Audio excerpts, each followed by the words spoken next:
Bon, comme vous le savez, je suis pas un spécialiste du trépied. J'aime bien me balader avec les caméras, donc désolé pour ceux qui ont le mal de mer. Promis, je ferai un effort, hein, j'achèterai un trépied qui soit capable de bouger aussi vite que moi. Ceci dit, ce matin, on est lundi, c'est la première vidéo de la première vidéo de la semaine pour moi.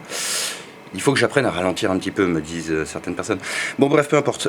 Aujourd'hui, je reçois un colis, donc c'est un petit déballage. Encore une fois, un truc de barge. Donc j'espère que ce que j'ai trouvé sur Internet à 56 € est bien ce que je pense qu'il soit. Parce que c'est pas du tout le prix d'origine du produit en fait. Si je ne me trompe pas et que le produit est bien ce qu'il est et qu'il est en état de fonctionner, ce matériel vaut 6 490 € hors taxe. Approximativement. Ceci dit, c'est ce qui vaut en prix de vente parce que je pense pas qu'en termes de matériel interne ou ce genre de choses, il vaille vraiment ça. Il y a peut-être du développement. Je connais pas exactement le produit, j'ai juste trouvé ce produit intéressant sur Internet, donc sur un site de vente aux enchères, et je vous laisse regarder. Alors déjà le destinataire, l'expéditeur, très sympa. Je les ai eu au téléphone, des gens super cool. Je leur fais un peu de pub, voilà, parce que bon, là si c'est bien ce que je pense que c'est et que c'est fonctionnel, c'est un super cadeau. Sinon j'aurais perdu 56 €. Voilà. Alors c'est un dispositif de réseau. Hein, je vous. Dommage qu'il n'y ait pas un truc mode pause ou sur le caméscope, ça m'éviterait de faire des assemblages. Ok. Par contre, ce qui est un peu dommage, c'est le carton de transport qui était un peu limite. Alors voilà ce que j'ai trouvé pour 56 € sur Internet. Un access box. Normalement, il devrait être complet et fonctionnel, un peu poussiéreux. J'espère qu'il fonctionne. Je vais pas le brancher tout de suite. Je vais attendre qu'il reprenne un peu de chaleur. Alors il y a 4 ports Ethernet. Alors déjà sur la description il y avait 2 ports Ethernet gigabit. Donc c'est bien le modèle auquel je pensais. Il y en a même 5 en fait. Un pour le monitoring et 4 pour le travail. Génial, c'est exactement ce à quoi je pensais.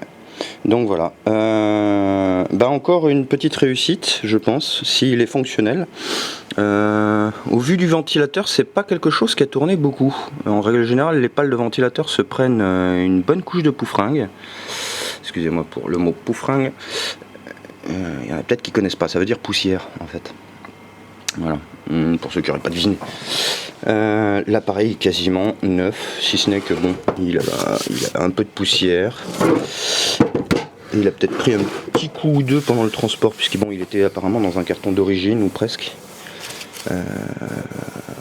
Mais non, à part ça, il est en très bon état. Je suis vraiment très content là, j'ai remporté cette enchère pour 56 €. Mémoire 4 Go DD500. Ok, 56 €. Ah, c'est génial, j'adore. Voilà, donc là je vais avoir effectivement un joli petit appareil.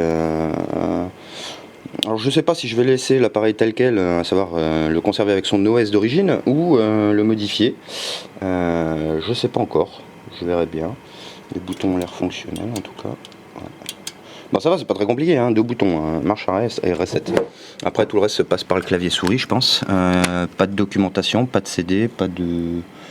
Je sais pas du tout à quel OS je vais être confronté, je présume fortement à Linux, une distribution Linux, probablement redéveloppée par la boîte qui a fait ce truc là, ou ça, Télémat, je sais pas, je pense que ça c'est le nom du produit, ça c'est le nom de l'entreprise qui l'a fait. Voilà. Bon en tout cas voilà, c'est fini pour cette petite partie là. Je pense au vu de l'état qu'il est en état de fonctionner, je le mets pas en marche tout de suite, je viens juste de le recevoir en fait.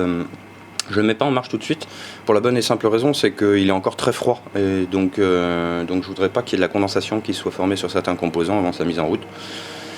Voilà, donc je vais attendre qu'il reprenne un peu en température ambiante. Et puis je ferai une petite tentative de mise en marche avec un écran, clavier, souris et réseau. Voilà, histoire de voir à quoi j'ai affaire. Je vais peut-être même faire une deuxième vidéo pour ça. Donc je vous laisse déjà... ne pas apprécier celle-là. Apparemment il y a une méthode, il y a un truc qui est bizarre sur YouTube, je découvre aussi ça. C'est pas je découvre, mais c'est juste que je m'étais jamais... Alors il y a le truc du pouce, hein. Alors il y a un pouce vers le haut et un pouce vers le bas. Je crois que tout le monde connaît la règle. A priori, tout le monde la répète aussi. Donc mettez un pouce vers le haut si vous aimez, ou si vous dislikez, vers le bas. Et puis voilà, c'est fini. Hein. Et puis abonnez-vous aussi. Parce que même mes premières vidéos sont peut-être bien pourries. Mais je pense que je vais réussir à faire des trucs bien moins pourris par la suite. Voilà. En tout cas, je vais m'y employer. Ciao!